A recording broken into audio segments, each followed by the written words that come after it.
Salam Andrologi. Jumpa lagi bersama saya Dr. Seso Sulijaya Suyono, spesialis andrologi di YouTube channel Kelas Andrologi. Pada kesempatan ini kita akan membahas mengenai infertilitas atau gangguan kesuburan.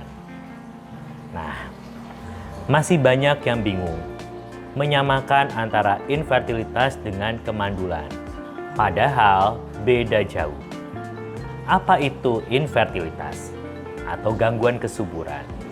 Infertilitas adalah suatu keadaan di mana pasangan usia subur yang telah menikah lebih dari 12 bulan berhubungan secara rutin tanpa pengaman, yakni 2 hingga 3 kali setiap minggu, namun belum mengalami kehamilan. Definisi ini agak berubah jika usia wanita lebih dari 35 tahun.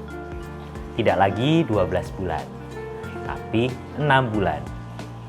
Nah, untuk mereka, wanita yang usianya lebih dari 40 tahun, definisi ini kembali mengerucut, yakni 3 bulan. Jika 3 bulan berhubungan secara rutin tanpa pengaman, namun belum juga hamil, kita katakan infertil. Nah, lalu bagaimana sih angka kejadian infertilitas atau gangguan kesuburan? Angkanya di seluruh dunia adalah sekitar 15% dari seluruh pasangan usia subur. Nah, lalu bagaimana sih cara menghitungnya?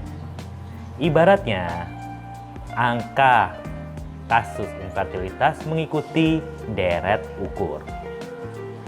Dari 100 pasangan yang menikah, misalnya bulan Januari, ternyata hanya 15 pasangan yang akan hamil di bulan Februari. 85 pasangan ternyata belum hamil di bulan Februari. Selanjutnya di bulan Maret. Di bulan Maret dari 85 pasangan yang belum hamil tersebut, 15%-nya akan hamil di bulan Maret. Nah, hingga nanti 1 tahun menyisakan sekitar hanya 15 pasang yang belum hamil. Itu yang kita katakan pasangan infertil atau kurang subur. Nah, lalu apa sih penyebab gangguan kesuburan atau infertilitas?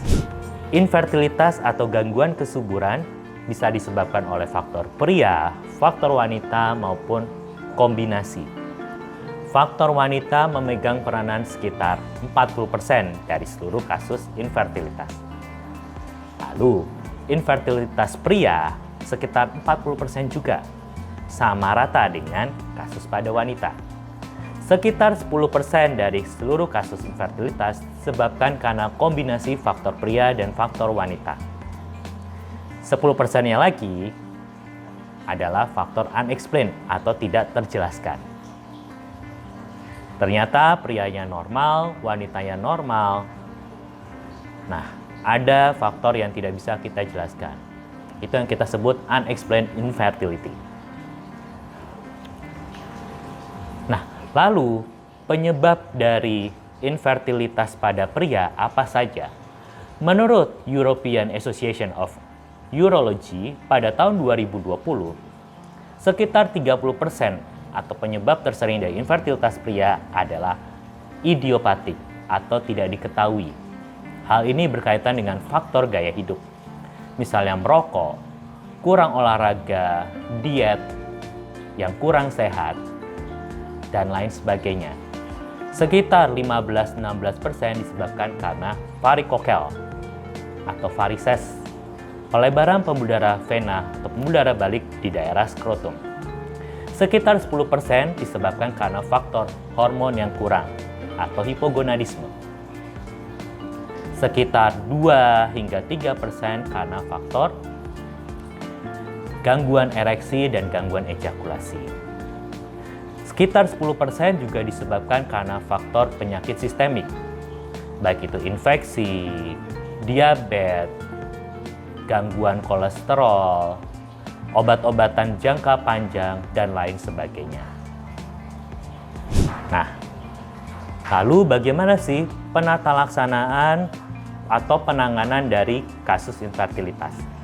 Yang pertama adalah evaluasi. Kita harus tahu dulu bagaimana status kesuburan, baik pria maupun wanita.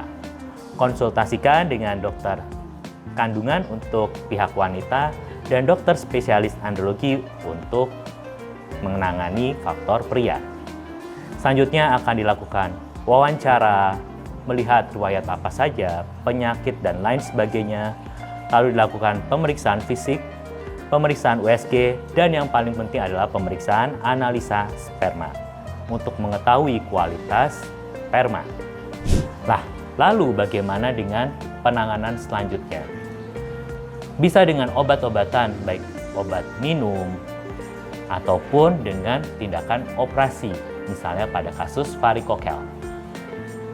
Nah, pada tahap yang lebih lanjut, mungkin diperlukan yang namanya teknologi reproduksi berbantu. Bisa berupa inseminasi buatan atau intrauterine insemination ataupun IVF, in vitro fertilization atau bayi tabung. Ya, sekian informasi dari saya untuk YouTube channel Kelas Andrologi. Semoga bermanfaat. Jangan lupa untuk subscribe YouTube channel Kelas Andrologi, lalu like dan juga share jika bermanfaat. Jangan lupa juga untuk komen di bawah ini di comment section. Nah, sampai jumpa di video YouTube channel Kelas Andrologi berikutnya.